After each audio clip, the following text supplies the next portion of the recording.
You once more for this invitation here. It's always a pleasure having you. Yes, the pleasure is shared, Mr. Lasha. Okay, Maitre Alex Ndive is also joining us on the line to London. Good morning, Maitre, and welcome.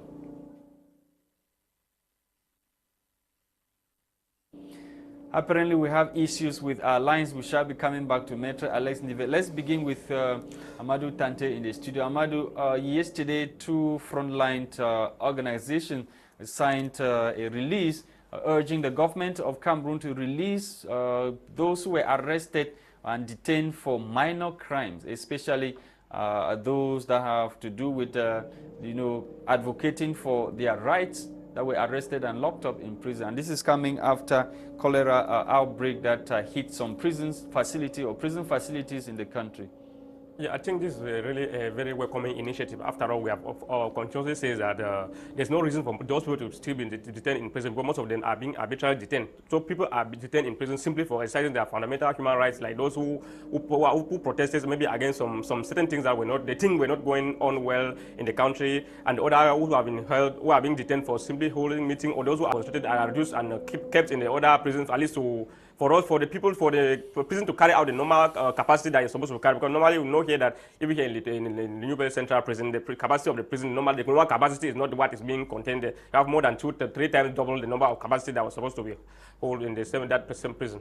Okay, and also let's talk about this suppression of freedom of speech within political parties, and we are having news that 2 militants of different political parties in Cameroon have been dismissed, one dismissed and another one suspended. The one we are talking about suspended is that of a militant of the MRC political party, Alex Ngepi, who has been suspended for the 8th time within 6 months in his political party, and Misangan Nyamdi, who is a professor of international relations, a member of the Central Committee of the ruling CPDM party, also dismissed indefinitely from the ruling CPDM party by the national chairman. Many people are talking about suppression of freedom of, freedom of speech within political party. Don't you think that this might be as a result of them not respecting the internal rules and regulations of the party? Yeah, the first thing I would say here is that it's very normal that all organizations or associations have their rules and regulations that should be respected by all the members. But should in case any of the members act or traverse or go against the rules, it's very normal for the member to be sanctioned according to the text of the law. But with this case, I don't know actually the text or what the text of CRM says or the CBDM says. But if these people can sit down, have a meeting and decide that maybe they have from the outings of the Professor Masanga Nyamding and the other one with the MRC, they discover that they are going against their rules and regulations. Very normal, because you have to make sure that there is serenity, there's law and order, the respect of their principles, their rules and regulations should be a necessity. It's an obligation for all the members that are within them. Mais ces différents militants qui ont été exclus disent tantôt que les textes n'ont pas été respectés et que leurs sanctions ne sont même pas légales. Actually, maybe that can be the problem too, because if you realize that maybe those who have been sanctioned, they never goes against the rules. Maybe you know that in every political party or every group of association, there are always opposition of the same group of people. So always have opposition within opposition and all the like. So within the CBDM, we have opposition within the CBDM, and the same like any other political party, because most often there are always some members of the party of a party that think that they are the ones that own the party and they have the right to do whatsoever they think they can do to any person. And so this group of people always make sure that they are those they consider as their enemies or they consider as threat to them for their interests within the party. They make sure that they do everything possible to make sure that the person is pushed aside. So at the end of the day, where is the place of democracy? That's the question we keep asking on a daily basis. For if we continue doing things as so, it means that actually there's no democracy. Because here in Cameroon, we consider there are some group of people who consider themselves to have superior power within any particular group that they found themselves. So they always make sure that they suppress people and do all types of things. Est-ce que c'est un problème de mentalité? Est-ce que c'est un problème juste de abus de pouvoir? Est-ce qu'il y a une méthode ou bien un moyen pour résoudre ce type de situation dans les partis politiques? Yes, let me first of all say that I think it's a problem of power, because no politics is all about power. You have to do everything possible within your own power to make sure with your own capacity to make sure that you have a better place ahead, because sometimes you might realize that this other person might be a threat from you. He might be a threat. With this person, you might not be able to reach the level that you intended to do. Ok, so cette sure personne peut prendre ta position, ou bien cette personne peut aller au devant de toi. And bring their own ideas or their own proposition is good. But let them not be going there with information as usual, with message as usual sent by the Yaoundé regime to go and pass to the people. If they are going there to go and share ideas and see where the way out is, then they will be interestingly, it is the division of origin of the Prime Minister of the Republic. Yes, actually, that's the division of origin of the Prime Minister of the Republic. At least that's one simple thing I'm saying, that they should. So charity begins at home. So if peace can start from the region of origin of the Prime Minister, it means that probably it can spread to other divisions and other regions of the country plagued by the conflict. No, I think that this the crisis against the crisis with Anglophones, not with particular region. I don't think it's possible for a particular locality to have peace while the other regions will say the other locality will contaminate. Which means that this is a grim message that is being sent by elites of Indian division to other elites. Yes, that's that they should go back to their communities and start talking peace. And start talking peace on their own, and seeing the reasoning on possible ways out, and not going with the message from Yaoundé to go and tell the people that this is what they send them to come and do. Because people can be given the opportunity there to speak their minds, for them to know where the problem is and know how they can resolve the problem, then it's better. But if they are going there, are the people willing to listen? Are they willing to listen? No, it depends. Especially the hardliners, separatist hardliners. No, the issue here is that there are some group of people here that are first of all impeding peace. There are some entrepreneurs that they always do everything possible to make sure that the peace does not come, for them to continue having their reaping from where there's no so, or having their interests as usual. On both sides, not only within the separatists, there are some members of the ruling CPTM party. Those they call elites that are doing everything possible to make sure that we do not come out of from this war, to make sure that they impede peace from coming into this region, because they are seizing a lot of opportunity from what is going on to benefit a lot of terrible things from there. So this group of people cannot make sure that they cannot support any initiative that is geared toward peace. And a Prime Minister was given the mandate to chair over the major national dialogue, which was meant to bring peace. And going back now to his region or division of origin, does it mean that he didn't do the work well?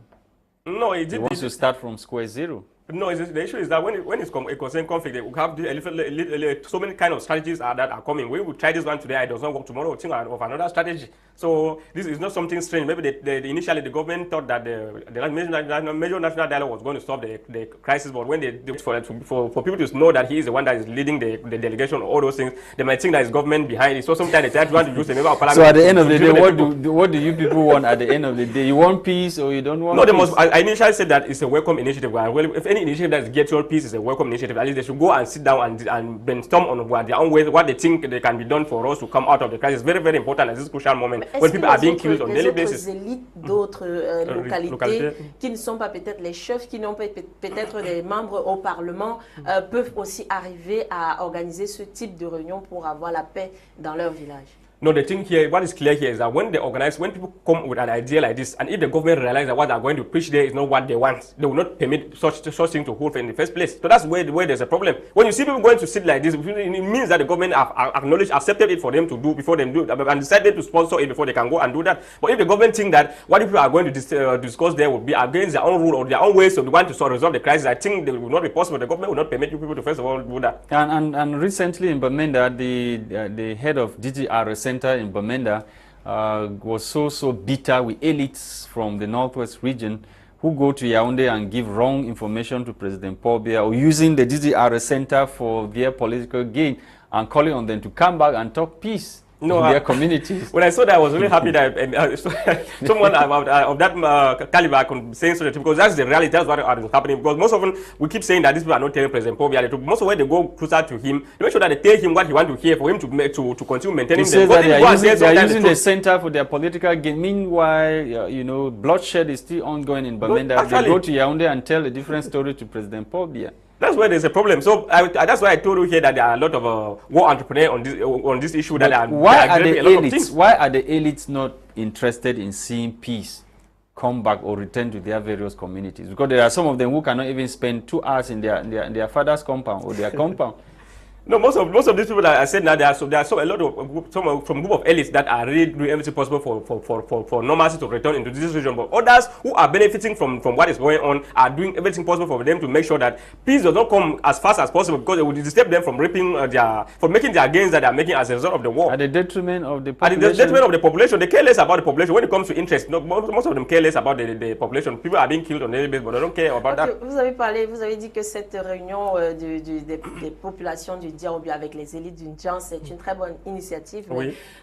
Il y a d'autres participants qui ne sont pas d'accord avec cet avis, car ils pensent que c'est un moyen encore pour prendre l'argent du contribuable camerounais juste pour aller faire de la propagande, parce qu'une seule localité ne peut pas résoudre le problème au nord-ouest et au sud-ouest. No, I think this is just a beginning. If they can start from somewhere, because we start from somewhere before we reach somewhere. But it's very normal that for any group, everybody can never accept something before they go and host it. So the first thing we should know that it can never be accepted by everybody. So some group of people must always be against. So that's a normal thing. But for me, I think any initiative that I say, un autre problème dans l'extrême nord Cameroun. We are going through. So those are some of the terrible effects. That's why we keep saying that there's need for us to end this war, so that to diminish or to reduce some of these kind of things, because as long as the war is going on, the number will keep increasing. But sometimes, like just about in the last month, we have heard what happened in one subdivision where some Fulani arms militias attacked the area, and many people in that, virtually all the villagers left the area and went to Nigeria because of fear of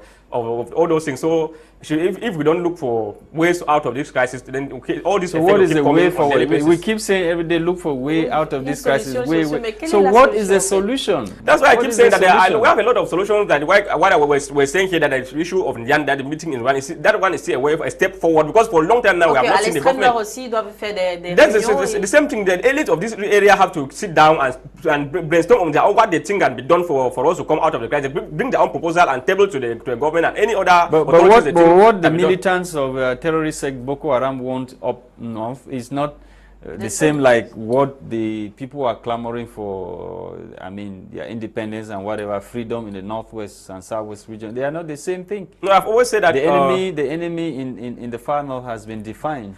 No, I always say that the issue here is that it does not depend on what the people are asking. Because if they say, for example, the separatists say they're asking for their own independent state, and the government here say they're asking for one individual Cameroon, if they sit down and discuss, at least the other parties should be able to convince us what they think separation of this country will be very important for them. Why they think the separation of this country is very, very important, or it's a necessity, and we should be able to convince them why we think that one individual Cameroon is the best. So it's not by saying that the other people are claiming this, that obviously mean that when they sit down, they must give them the separate state that they want.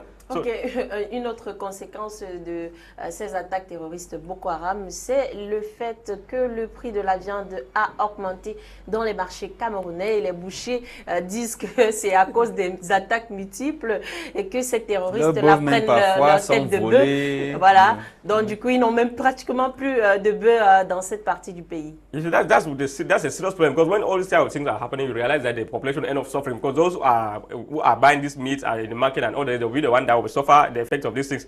So that's it. We have a lot of effects of all these kind of things. That's why we keep saying that it's very, very important for us to sit down and look for way out of this crisis. Boko Haram n'a pas fait que tuer des Camerounais. Boko Haram aussi, il a pris les troupeaux de bœufs des Camerounais dans cette partie. No, it's not only for Boko Haram. What is happening in Bomotonguina is the same thing. Even the separatist fighters on some of the parts, they go about taking cattle and others and going with them. So it's not something strange. Sometimes they come and see you in your own place, they decide to take some of your cattle. If you refuse, in the midst of all these troubles, where are Cameroonians as one people?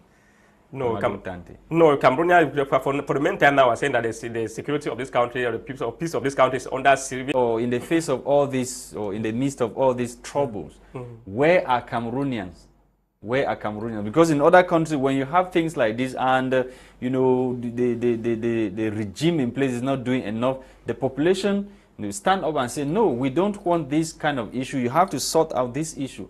But in the face of all this, where are Cameroonians? Cameroonians, I say, are under their bed, because they are afraid of the regime itself, because we know what will happen to Cameroonians if Cameroonians decide to come out. Because these people are always ready. We saw what happened in Anglophone. When the people decided to come out, that they want to protest against what was happening, we saw what the military did to them. So many Cameroonians are afraid. Very few Cameroonians have that courage. And we saw what equally happened with the people of MLC. They are in prison today because people went out only to express their political whatsoever. Just to say that they were not contented with the result of the 2018 election. They were arrested and in prison, and today many of them are being dying in prison. How were they doing it? How were they doing it? After the election was contested in the court, in the highest court of the country, and they were defeated.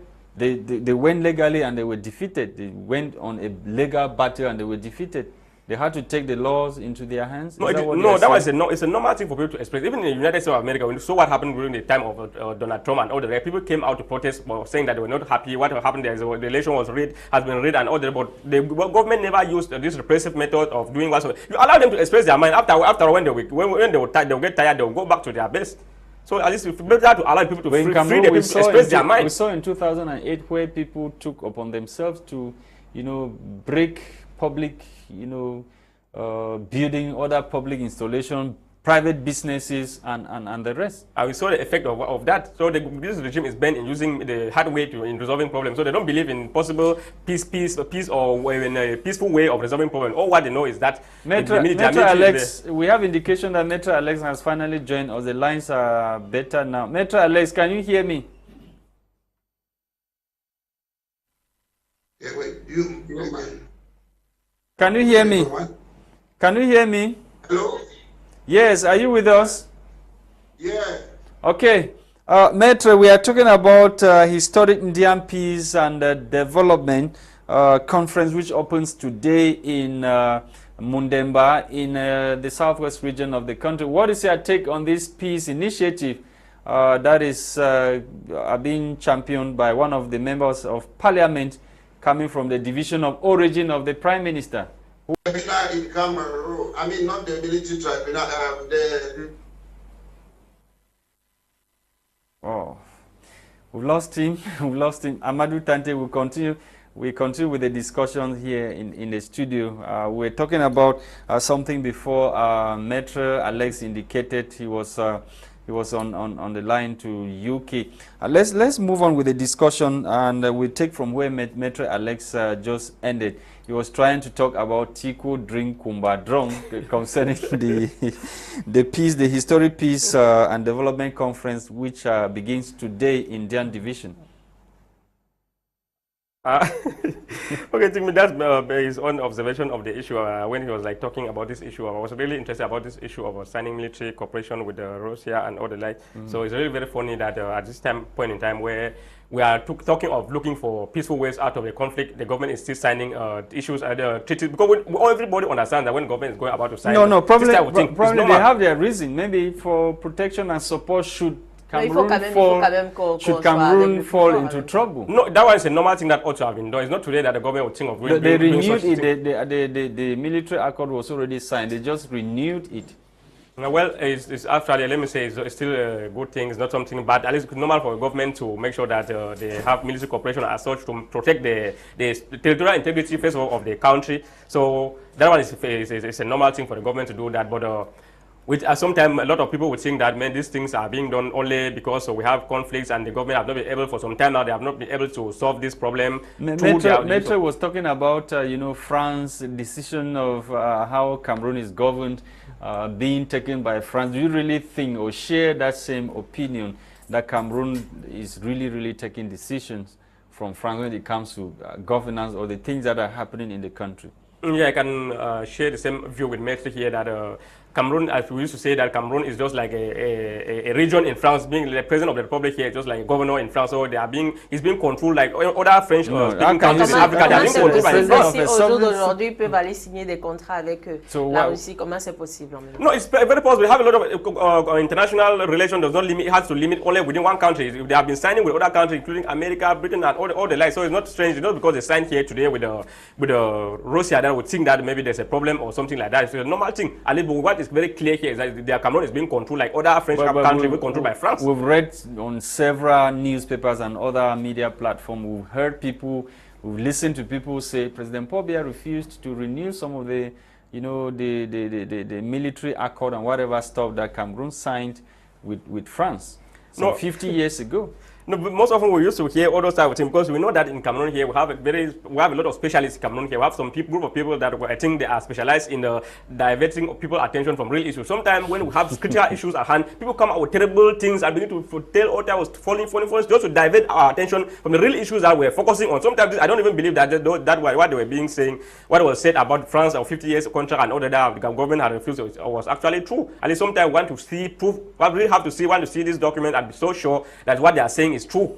So we don't just base our issues on hearsay without any tangible evidence. Political party, she dragged the Ministry of Territorial Administration in court. The ministry is being headed by Minister Paula Tanganyi. So how can you say no? Those are very small issues when it comes to what concerns Cameroon in general. They don't play with it. So that's Tanganyi. You know what? Even the government, most of the members of the government are not even happy with what Tanganyi is doing because Tanganyi is causing a lot of disorder everywhere he goes. When you see him going to the West region to cause problem within the chief, going to this other place, full region, I say the crisis is up to this level. It stands to Tanganyi and all the like. So let's forget about Tanganyi. I will know that. No, I was just citing some cases of independence of the judges. I thought you wanted to cite a case like a case that happened, maybe happened in Supreme Court.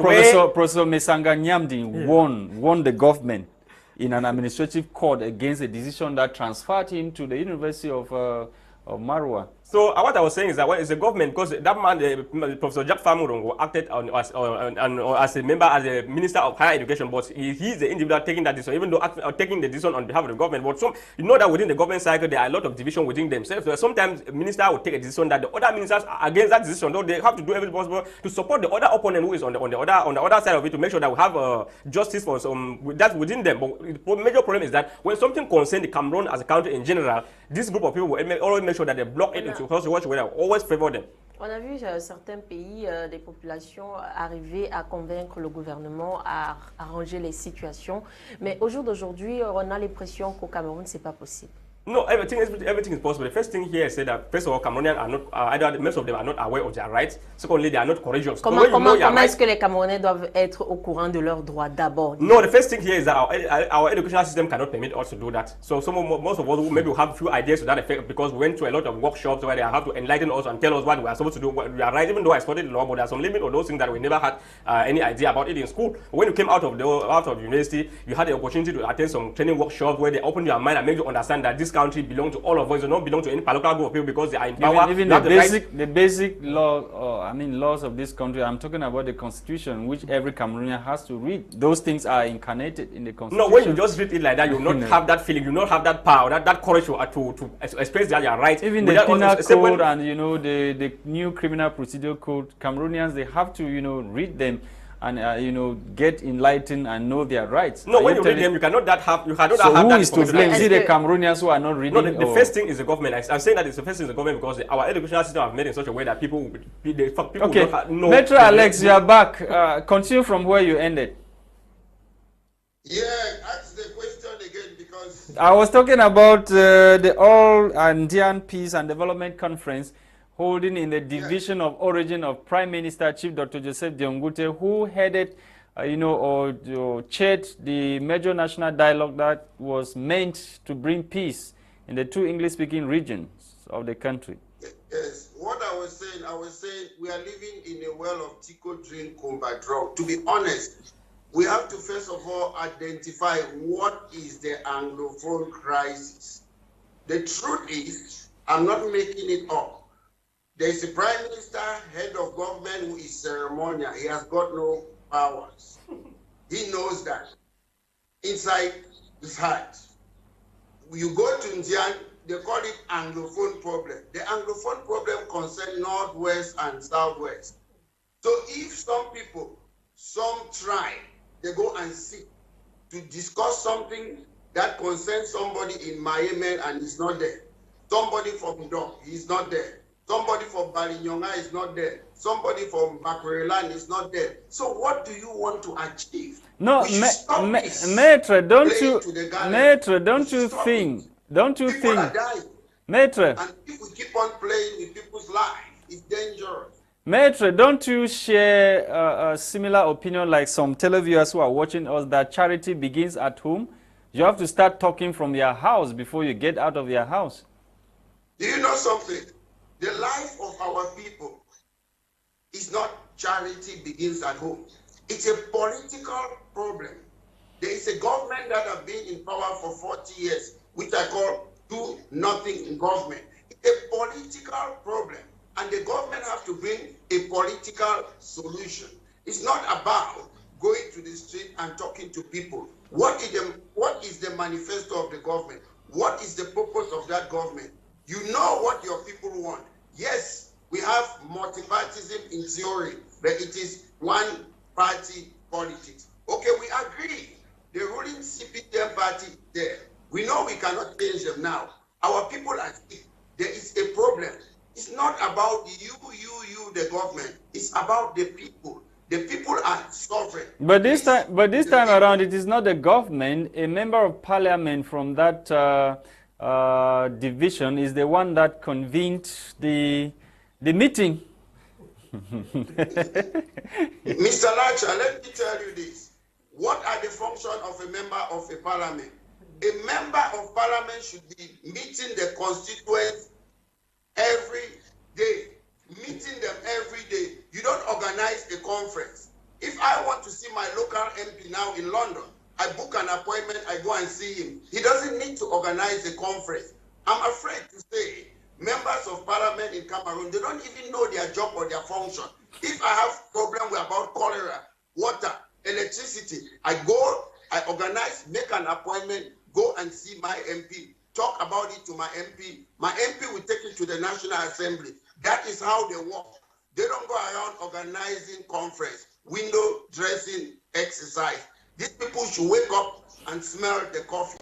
Thank you, Maitre Alex Ndive, for struggling to get through to us. It was not easy. The lines were not very good this morning. Thank you anyway for staying with us throughout the program. Thank you to televiewers of My Media Prime Television for watching this other edition, the very last for the week, which was brought to us by Tebong,